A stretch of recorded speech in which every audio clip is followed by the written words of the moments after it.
Is a Melrose High graduate and former WNBA champion, top 10 pick in a WNBA draft. It's Ashley Shields. Ashley, Gary Parrish, how you doing? I'm good. How are you? Thanks for having me. No, I appreciate you being here. I was talking to you off the air. I graduated. Tell me what year you graduated high school. I'm trying to put all this together. I graduated 2003. Okay. So I graduated college in 1999, got hired straight at the Commercial Appeal, and I was a prep reporter there. And among the first prominent athletes I remember covering is Ashley Shields at Hamilton High at first, where you were a significant player as a freshman. And then you transferred to Melrose. The rest, as they say, is history. But I was telling Bennett yesterday, I was like, I've known this young woman since you were 14, 15 years old. And so it's always been fun watching from a distance you accomplish all of the things that you have accomplished. I appreciate you being here. How are you doing today? I'm great. Yeah? I'm great. Just glad to be alive and glad to have another opportunity to talk to my people. So let's go back to when you first when our worlds first came into each other's existence. You're a prominent high school player. You started Hamilton. You end up at Melrose. I don't remember. Why did you change schools? What was the reason? Coach Newman, he ended up leaving. Okay. Hamilton. That was the only reason I went, was because of the coach. I knew Coach Newman had a history of winning and just, having good players around his program. Right. So Coach Newman was a huge part of why we left. So you go to Melrose, you graduate there, and I guess I remember all this, but I was refreshing my memory over the past couple days since I knew you were coming in. You're going to go to the University of Memphis. You're going to play for Joy Lee McNellis. He's now the head coach at Southern Miss. And you find out you're pregnant with your son. Yes. It's interesting because we were talking off air, your father was also a basketball player, and his basketball career got put on the back burner a little bit because he found out he was having a daughter. Yes. And here you are finding out you're having a son. When that happens, obviously your basketball career isn't over because you went on to become an WNBA champion. But what's going through your head when that happens? Do you think it might be over? Are you concerned that, oh, wow, I was going to be a basketball player and now this other life thing is happening? Man, I was puzzled, honestly. But the great part about it is that I had support. Mm-hmm. My mom, my grandmothers, my dad, they were a huge support system for me. The hardest thing for me was trying to figure out how to tell them. Right. So I just kind of pretty much hid my pregnancy all the way up to 6 months. Yeah. Did a pretty good job, but at the same sense, of course, my mom knew the entire time. So I was just kind of puzzled, but of course, I just had in my mind that I wasn't going to give up. Of course, it's just always a way. It's always other options to get around that. For me, I played. I played up to 8 months pregnant. I still attended school and practices and, did all the activities. And when it was time to stop, I stopped and just kind of took care of my body and just kind of, dealt with the others after that, and once I had my son and I was back on track and, just it was ready to pave the way. What I love about that story is that sometimes young people, they have these big life events. It could be something goes bad in college or an unexpected pregnancy or it could be any number of things. Like I've got a college-age son now, and there's been a bump here and a bump there, and he always gets to this place where it's like, I don't see what's next, or like I don't, and it's like, calm down. Yeah. There's still a tomorrow. Everything's fine. I love that your story is a reminder of that. There was a moment where, to use your own word, you felt puzzled and didn't know what was going to happen next, and yet you were still able to, yes, be a mother, but also chase your dreams. And I just hope that other people realize, because there is a young woman somewhere in the city today who is finding out the same thing you found out back then and probably going, oh no, is my life over? And you are living proof that it doesn't have to be. Yeah, it's never over. Of course, it's always about believing. I'm just a huge fan of believing in God. God just got me through everything, got me, all the way just got me through everything pretty much, circumstances and obstacles, and I believe that I can get, out of whatever, and I can get through whatever. So I'm a strong believer, and my grandmother's put that in me. Of course, just coming up, I went to church a lot, I prayed a lot, and so I have a strong belief of knowing that things going to be okay, and you can pretty much get through whatever. So you become a mother. Yes. And then you enroll at Southwest. Yes. And not only was there no obvious path from a junior college to the WNBA, quite literally nobody had ever been drafted out of junior college to go to the WNBA until you came along.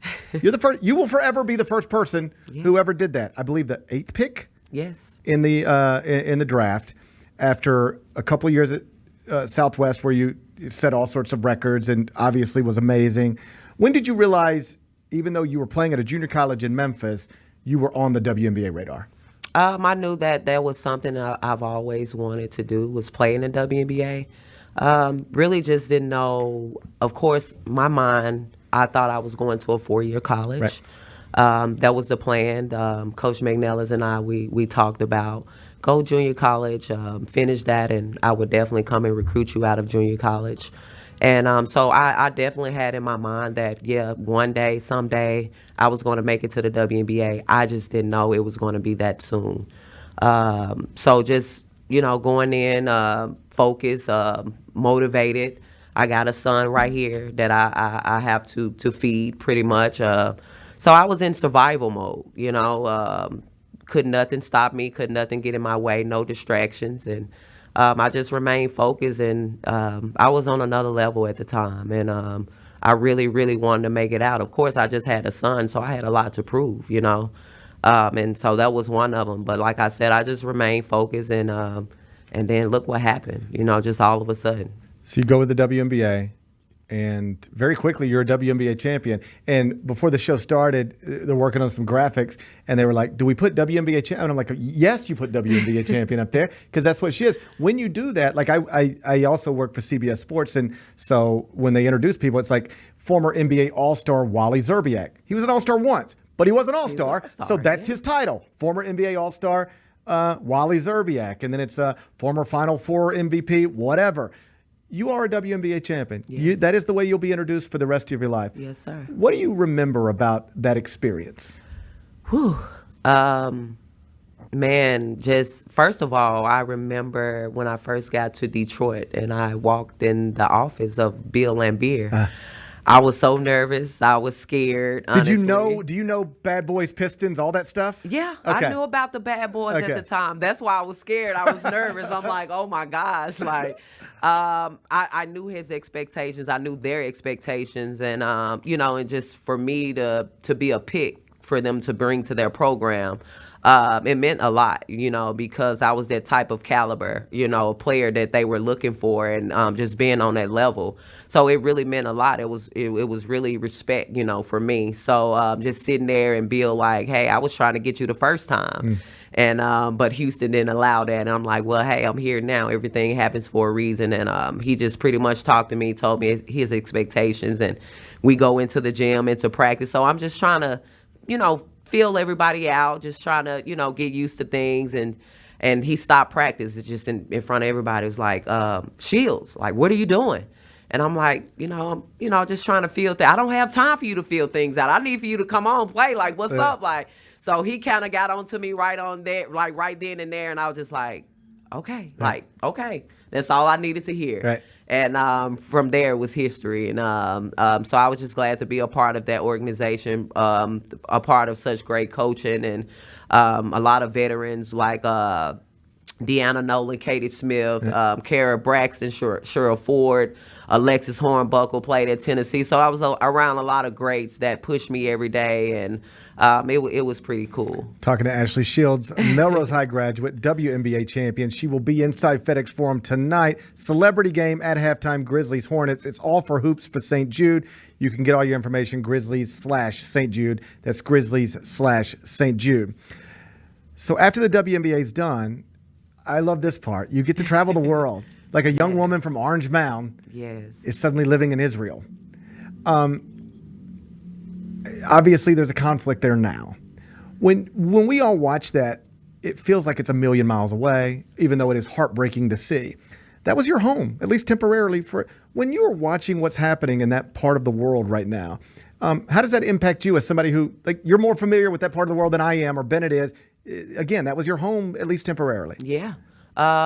It definitely it touches a spot in me because I created families there. I have bonds with a lot of people. One of my best friends, she's from there, and just to hear her talk every day and hear her express things every day, it touches a soft spot for me. And I have a lot of friends that I played with over there that I still keep in touch with. You're right. That's second home to me. I played over there seven years, right. And kind of, when you in a place for so long and you just kind of get adapted to that culture.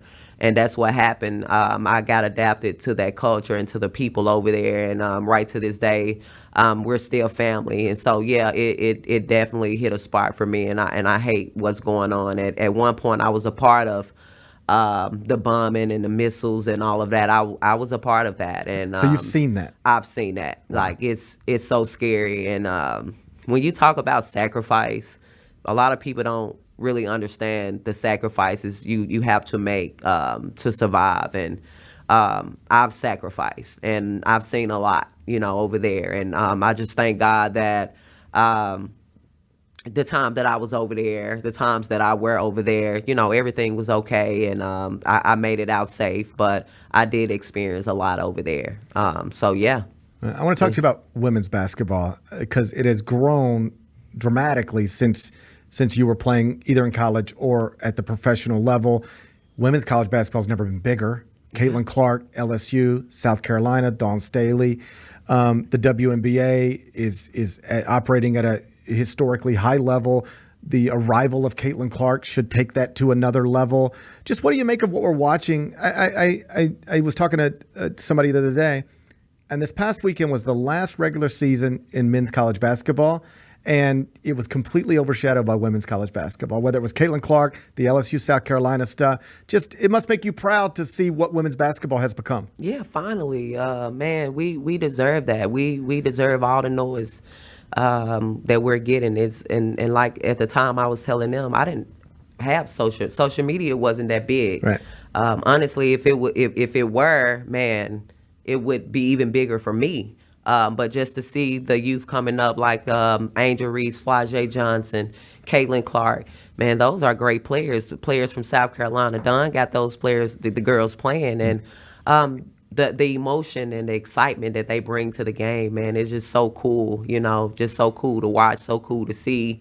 Man, I'm trying to turn on the TV every second. Right. Like, I don't want to miss anything because it has grown. It has grown, and we deserve that spotlight. So I'm just happy that the women are getting the attention now, and like I said, we deserve that. Before I get you out of here, let's talk about tonight. Halftime. You're on Team Zach, Team Tony. People can donate right now. NBA.com/Grizzlies/St. Jude. NBA.com/Grizzlies/St. Jude. If I'm looking at this right, I see some rappers, I see some producers, I see some otherwise famous people, musicians, even professional football players. Are you the only former professional basketball player on either roster? And if so, I think that has to make Team Zach the favorite. We're definitely the favorite. You still hoop a lot? I do. Okay. As a matter of fact, this is my first year. I just completed my first season as an assistant coach at Mississippi Valley State University. So I get out there every day with the girls, and I show them up a little bit. Right. And, of course, She Got Game. We're about to start back up March 24th of this month. So I've been getting prepared for that. Now, tell us more about what that is for people who don't know. Well, She Got Game, we were established 2019. Celia Newman, who's over She Got Game, she came, to Memphis to put something great together and to empower women and for us to give back to the youth. And so we've been doing She Got Game since 2019, and it has expanded to 6 cities. So we've grown over the years, and like I said, it's just literally to empower women. Some women went to overseas and to the league from She Got Game, especially women that still wants an opportunity to play and wants to get involved in the game. She Got Game has grown, and we needed this in the city of Memphis. So shout out to Celia Newman for She Got Game, and we're growing, and this is a dope event, and we kick off March 24th. And then so tonight you just you need Anthony Miller to set your ball screens, and you'll be fine. That's all. Him and Keelshawn set me the screen. Hey, they got to make a decision. They got to guard me or guard you. So that's going to be the hard part. Yes, put me up in the pick and roll. We going all out tonight. Well, Team Zebo, we definitely going to win it. Well, I can't wait to see you on the court tonight, and I can't thank you enough for being here. Thank and you. Just like sincerely, it's just nice to see you doing Nice so to well. see you. One of my favorite things is when I ever bump into or see somebody that I knew when they were quite literally a child. And you never know what direction anybody's life's going to go, right? Yeah, But to yeah. see you here all these years later as a mother and as a college basketball coach and having accomplished everything you've accomplished, I'm just happy for you and really Thank proud you. of you. Thank you for being here, and congrats on all your success. Thank you, Mr. Gary. I Tell- appreciate it. Tell Thank tell you. your father I said hello. I sure will. I'll see you. It's Ashley Shields. The Gary Parrish Show, live weekdays at 10 a.m.